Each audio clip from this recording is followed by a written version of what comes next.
नमस्कार दोस्तों, मैं सौरभ अग्निहोत्री। स्वागत है आप सभी का। पिछली क्लास में हमने मध्य प्रदेश के इतिहास के बारे में चर्चा की, जिसके अंतर्गत हमने आपको बताया था मध्य प्रदेश में प्रागैतिहासिक काल के बारे में चर्चा की थी। आज हम बात करेंगे मध्य प्रदेश में वैदिक सभ्यता के बारे में। तो जो वैदिक सभ्यता है, इसके बारे में जो हम चर्चा करेंगे, तो देखते हैं कि जो वैदिक सभ्यता उत्तर वैदिक संहिताओं, ब्राह्मण ग्रंथों, आरण्यकों में मध्य प्रदेश से संबंधित विवरण प्राप्त होते हैं। मतलब किसमें उत्तर वैदिक संहिताओं, ब्राह्मण ग्रंथों एवं आरण्यकों में मध्य प्रदेश संबंधित विवरण प्राप्त होते हैं। जैसे कौशितकी उपनिषद में अप्रत्यक्ष रूप से विंध्य पर्वत का उल्लेख है। ठीक है, क्वेश्चन पूछ सकता है विंध्य पर्वत का उल्लेख किसमें है, तो आपको बताना है कौशितकी उपनिषद में। ठीक है, वहीं शतपथ ब्राह्मण तथा वैदिकोत्तर साहित्य में क्या क्या बोला है, शतपथ ब्राह्मण और वैदिकोत्तर साहित्य में रेवोत्तरम का उल्लेख मिलता है। किसमें शतपथ ब्राह्मण और वैदिकोत्तर साहित्य में रेवोत्तरम का उल्लेख मिलता है, जिसे इतिहासकार बेबर द्वारा रेवा नदी मानते गए हैं। मतलब रेवोत्तर का उल्लेख मिला है, जिसे इतिहासकार बेबर क्या मान रहे हैं, रेवा नदी मानते हैं। वहीं महर्षि अगस्त्य जो ऋषि थे के नेतृत्व में नर्मदा घाटी में यादवों का एक समूह बस गया था और यहाँ से इस क्षेत्र में आर्यों का आगमन प्रारंभ हुआ। मतलब आर्यों का आगमन कब प्रारंभ हुआ, जब महर्षि अगस्त्य के नेतृत्व में नर्मदा घाटी में यादवों का एक समूह बस गया था, तो वहाँ से आर्यों का आगमन प्रारंभ हुआ। और उत्तर वैदिक काल में कुछ अनार्य विशेषकर निषाद जाति के लोगों का ऐतरेय ब्राह्मण में उल्लेख मिलता है, जो मध्य प्रदेश के घने जंगलों में निवास करते थे। तो यहाँ पे हमने देखा वैदिक सभ्यता की शुरुआत। वहीं पौराणिक कालखंड की अगर बात करें, तो पौराणिक कथाओं के अनुसार करकोट नागवंशी शासक नर्मदा के किनारे काठे के शासक थे। यानी करकोट नागवंशी शासक जो थे वो नर्मदा के किनारे कहाँ के शासक थे, काठे के शासक थे। और इन्होंने अपनी पुत्री नर्मदा का विवाह इक्ष्वाकु वंश के राजा पुरुकुत्स के साथ किया था। यानी जो नर्मदा है वो नागवंशी थी, यानी करकोट नागवंशी शासक की पुत्री थी, और उनका जो विवाह हुआ था इक्ष्वाकु वंश के राजा पुरुकुत्स के साथ हुआ था। और पुरुकुत्स ने रेवा नदी का नाम परिवर्तित कर नर्मदा किया था। यानी यहाँ पे हमने देखा कि जो आपका शतपथ ब्राह्मण या वैदिकोत्तर साहित्य में रेवोत्तरम का उल्लेख मिलता है, जिसको बेवर ने रेवा नदी कहा, और उन्हीं रेवा नदी का अन्य नाम था नर्मदा नदी, और जिनकी शादी हुई थी पुरुकुत्स के साथ, जो कि इक्ष्वाकु वंश के राजा थे। इसी वंश के मुचकुंद ने विंध्य तथा सतपुड़ा पर्वत श्रेणी के बीच मांधाता नगरी की स्थापना की थी। बहुत बार पूछा गया है कि मांधाता नगरी जो कि खंडवा में है, उसकी स्थापना किसने की थी, तो मुचकुंद ने की थी। और मुचकुंद किस वंश के राजा थे, तो इक्ष्वाकु वंश के राजा थे। फिर कालांतर में यदु वंश की है नामक शाखा ने, या फिर है नामक शाखा के राजा महिष्मत ने मांधाता नगरी का अधिकार अपने ऊपर ले लिया, या फिर मांधाता नगरी पर अधिकार कर इसका नाम महिष्मती कर दिया। आपने देखा होगा कि जो अवंती महाजनपद थी उसकी दो राजधानियां थी, उज्जैनी और महिष्मती। उनमें से एक महिष्मती यही थी, जिसको राजा महिष्मत ने मांधाता नगरी पर अधिकार कर महिष्मती नाम रख दिया था। फिर है वंश में कार्तिवीर्य अर्जुन, यानी जिसको हम सहस्त्रार्जुन के नाम से जानते हैं, वो एक महाप्रतापी राजा थे। इसने कारकोट के युद्ध में अनूप देश, जिसको निमाड़ कहा जाता है, तो निमाड़ को पराजित किया था।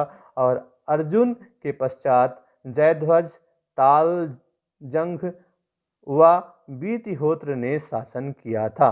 उस समय तुंडीकर, मतलब जिसको दमोह, त्रिपुरी यानी तेवर, यानी हम बात कर रहे हैं जबलपुर के क्षेत्र को, दसार्ण, विदिशा, अनूप यानी निमाड़, और अवंती, उज्जैन आदि जनपद थे। ठीक है, तो हो सकता है कभी कभी क्वेश्चन आपसे पूछ दे पुराने नाम, जो किस क्षेत्र का या पुराना नाम क्या है, ये भी पूछ सकता है। तो तुंडीकर दमोह, त्रिपुरी जबलपुर, दसार्ण विदिशा, अनूप निमाड़ और अवंती जो है उज्जैन, ये उस टाइम जनपद हुआ करते थे। ठीक है।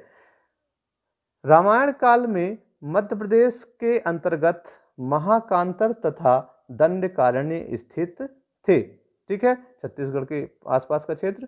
कालिदास के महाकाव्य रघुवंशम के अनुसार भगवान श्री राम के पुत्र कुश, जो कि दक्षिण कौशल के राजा थे, तथा शत्रुघ्न के पुत्र शत्रुघाती यानी सुबाहु जिनको कहते हैं, ने दसार्ण विदिशा पर शासन किया था। किसने? लव और कुश ने कहाँ कहाँ शासन किया था? आपके विदिशा पे शासन किया था। उसके बाद रामायण, महाभारत तथा पुराणों के अनुसार अंतिम वैवस्वत मनु के 10 पुत्रों में से कुरुस नामक पुत्र द्वारा कारुस या करुस देश की स्थापना की गई, जिसे वर्तमान में बघेलखंड के नाम से जाना जाता है। यानी कभी क्वेश्चन पूछ दिए कि बघेलखंड की स्थापना किसने की है, तो करुस तो उन्होंने किया था, या फिर 10 पुत्रों में से एक करुस ने स्थापना की थी बघेलखंड की। उसके बाद फिर से सुनिए, ययाति के जो पुत्र थे यदु द्वारा स्थापित यादव वंश का राज्य चर्मावती चंबल, बेत्रवती बेतवा तथा सुक्तिमती केन नदी तक विस्तृत था। वहीं बघेलखंड के दतिया जिले का नाम महाभारत में वर्णित कुख्यात दैत्य दंतवक्र के नाम पर रखा गया है। दंतवक्र को भगवान श्री कृष्ण ने पराजित किया था, जिसके पश्चात वे गोपाल कच्छ कहलाए। हो सकता है कभी पर्यायवाची आ जाए कृष्ण का, तो गोपाल कच्छ भी आपको याद रखना है। कब ये कहलाए थे गोपाल कच्छ? जब उन्होंने एक राक्षस था दंतवक्र, जिसके नाम पे दतिया रखा गया, उसको हराया था। ठीक है। इसी आधार पर ग्वालियर की पहाड़ियों को गोपालगिरी कहा जाने लगा। यानी गोपालगिरी किसको कहा जाता है? तो गोपालगिरी ग्वालियर की पहाड़ियों को कहा जाता था।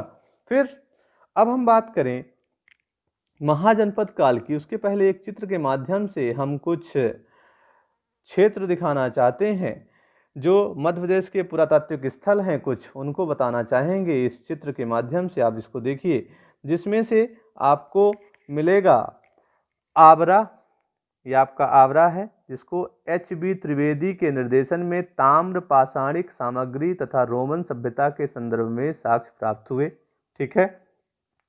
और ये आवरा जो है, ये आपका हिंगलाजगढ़, आवरा, इंद्रगढ़, यानी कहाँ पे है? आपको देखिए मंदसौर क्षेत्र में है।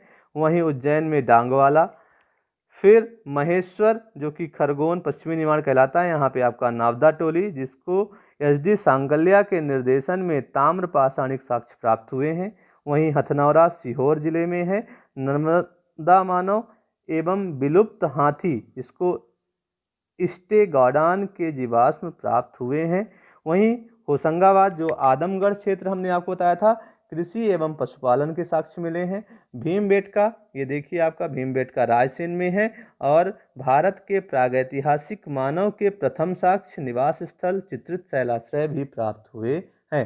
ये रण आपका सागर में है, ये आपको देखिए। और कृष्णदत्त वाजपेयी के निर्देशन में ताम्र पाषाणिक सामग्री तथा सूती प्रथा के प्रचलन के प्रथम उल्लेख प्राप्त हुए हैं। ठीक है। यहीं भरहुत सतना में 1873 में अलेक्जेंडर कनिंघम द्वारा बौद्ध स्तूप की खोज की गई है। भरहुत स्तूप की खोज किसने की थी? तो अलेक्जेंडर कनिंघम ने की थी। ये कई बार पूछा गया है। यहीं ग्वालियर में पवैया ग्यारसपुर भी है। अशोकनगर, चंदेरी, ये भी फेमस है। ठीक है। तो ये कुछ स्थल मैंने आपको चित्र के माध्यम से बताया है, इसको भी आप अच्छे से नोट डाउन कर लीजिए। ठीक है। तो अब उसके बाद आता है आपका महाजनपद काल।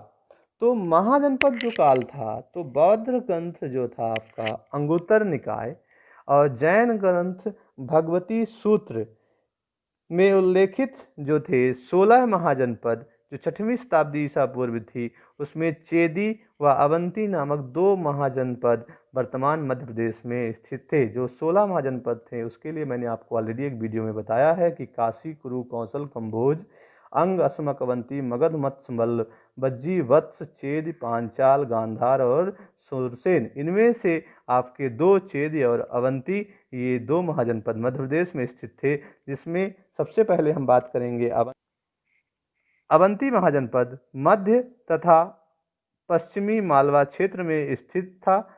इसके दो भाग उत्तरी अवंती और दक्षिणी अवंती थे। ठीक है, जैसे एक बना दिया जाता है, ये नॉर्थ एरिया और ये साउथ एरिया। नॉर्थ हो गया, ये साउथ हो गया, तो उत्तरी अवंती और दक्षिणी अवंती। ठीक है, तो दो भागों में डिवाइड था।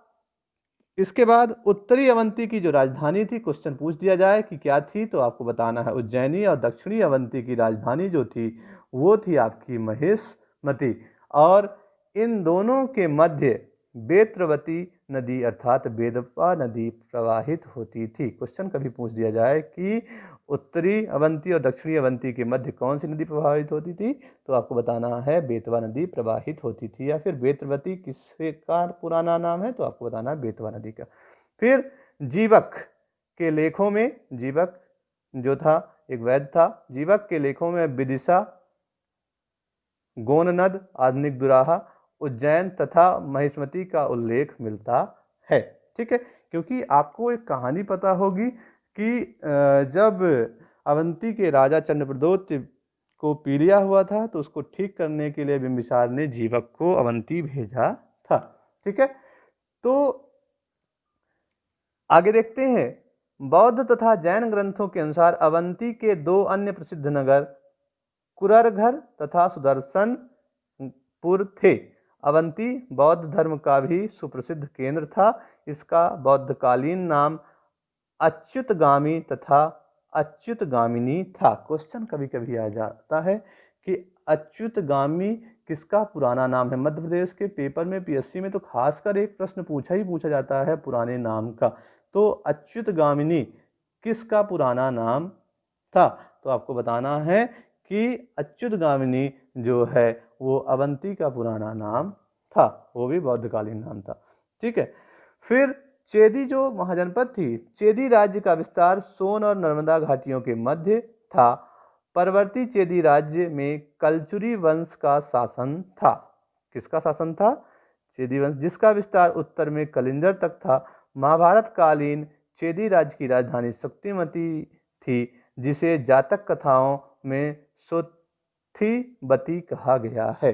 अक्सर पूछा जाता है जो चेदी थी उसकी राजधानी क्या थी, तो आपको बताना है सुक्तिमती। और इसका या इस पर अधिकार किसका था, तो कलचुरी वंश का था, जिसका विस्तार कलिंजर तक था।